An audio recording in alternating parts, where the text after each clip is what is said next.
সুস্থ সুন্দরভাবে জিনিসগুলো পাইতে হইলে সুস্থ সুন্দরভাবে তাদের বন্টন করতে হবে। এখানে যারা দিতেছে তাদের লোকবল বাড়াইতে হবে এবং রাস্তায় লাইনে যারা দাঁড়ায় আছে নেওয়ার জন্য তাদের সভ্য হইতে হবে। তারা তাদের আচরণ মানে আমি বা আমার পিছনে আমার যেই ভাই সামনে যারা আছে তাদের মন মানসিকতা ভালো নাই, তারা বিশৃঙ্খলা করতেছে। এবং ওই বাম পাশের লাইনে যারা ফিমেল আছেন তারা একবার নেওয়ার পরে সেকেন্ডবার আবার ঘুরা নিতেছে।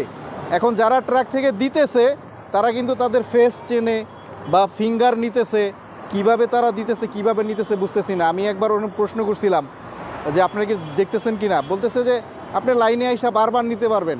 এখন লাইনে এসে যে বারবার নিবে, ভাই আমার একবারই প্রয়োজন, আমি একবার নিয়ে চলে গেলাম। এখানে অনেক মানুষ আছে যারা একবারই দরকার, আর ওইখানে অনেক মানুষ আছে যারা 2-3 বার নিতেছে। এই একবারের লোকজন কিন্তু বঞ্চিত হইতেছে। এই জিনিসগুলো সঠিক মনিটরিং দরকার।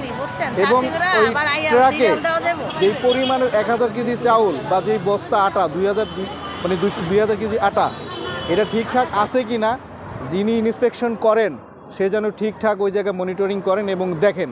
এবং আমাদের ভিতরে সাধারণ জনগণ যারা আছে তারাও যাতে এই ব্যাপারে সতর্ক হয় এবং জবাবদিহিতামূলক আচরণ ওখানে করে, যে জানতে চায়, তাহলে আমার মনে হয় যে জিনিসটা সুন্দর হবে। আর তার আগে আমাদের নিজেদের ভালো হইতে হবে, লাইন ঠিকঠাক মেনটেন করতে হবে। আরেকটা বিষয় বলা হচ্ছে যে বিশৃঙ্খলা। এখানে আপনি জানেন যে এখানে আসলে অসংখ্য মানুষ আসে, ঠিক আছে, নারী পুরুষ অসংখ্য মানুষ আসে।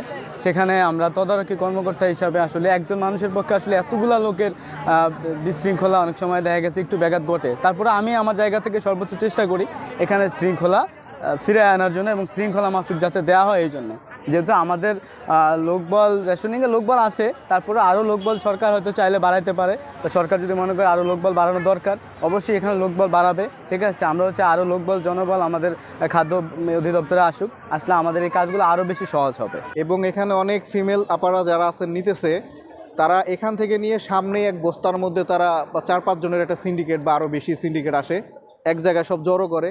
আমি অনেকের কাছে শুনলাম যে তারা এটা খোলা বাজারে নিয়ে আবার বিক্রি করে। এখন তাদের তো এটা একটা বিজনেস পয়েন্ট হয়ে দাঁড়াইছে, যার প্রয়োজন সে পাইতেছে না, বাট ওনারা নিয়ে একাধিকবার নিয়ে তারা বিক্রি করতেছে। তো এই জিনিসটার তো সঠিক একটা মনিটরিং দরকার। এখানে জিজ্ঞেস করতে হবে যে আপনি যে জিনিসটা বারবার নিতেছেন আপনার পরিবারের সদস্য কয়জন, আপনি এটা কয়দিনে খাইবেন। চাল আটা নেওয়ার জন্য, ঠিক আছে, দোকানে যেভাবে আমাদের দাম বাড়ছে আমরা খাইতে পাচ্ছি না। একটা বিষয় বলা হচ্ছে যে এখানে সিরিয়ালের বিষয় নাই, একটা লোক চাইলে বারবার নিতে পারে। এই সুযোগটা আসলে বারবার নেওয়ার কোনো সুযোগ নাই। তবে হ্যাঁ, এখানে অগণিত লোক যেহেতু অনেক সময় হচ্ছে কি মনে রাখা যায় না, আমরা মনে রাখতে পারবো না যে এই লোকটা আসলে 1 ঘন্টা বা 2 ঘন্টা আগে একবার আয়া নিচ্ছিল কিনা, ঠিক আছে। এই ক্ষেত্রে হয়তো 2-1 জন ঢুকতে পারে, কিন্তু একই লোক বারবার নেবে এরকম কোনো সুযোগ এখানে নাই।